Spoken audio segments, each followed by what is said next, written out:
Python CX_freeze error in Windows XP. I have used CX_freeze several times in my Windows 7, and I had never any problem with it, but now I want to run the executable produced by CX_freeze in a Windows XP. But when I run the program, I get this error. The application configuration is incorrect. Reinstalling this application may fix this problem. I have searched for info about this problem, and it seems to be that the Microsoft Visual Studio 2008 redistributable is not installed. I am going to launch this executable in many computers, so I don't want to install absolutely nothing in the system. I have read that I can just place those 4 files in the same folder than my binary is. Those 3 from this directory.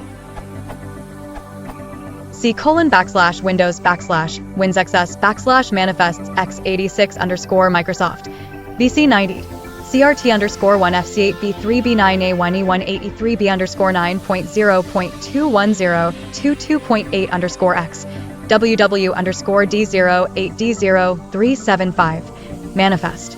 I have searched this directories in my system, Win8, and they are not with this exactly folder. Anyway, I downloaded them from internet and try it, but it did not work. I have Python 2.7 and CX_freeze 4.3.1. I have read that if I use a lower version of Python, it could work. It is true?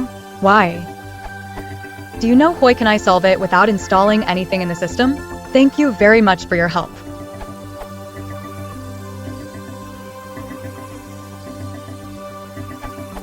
Thank you everyone for your help. I finally get it working with a different solution. I found other programs in my system that has this DLLs too. Eclipse was one of them in this path.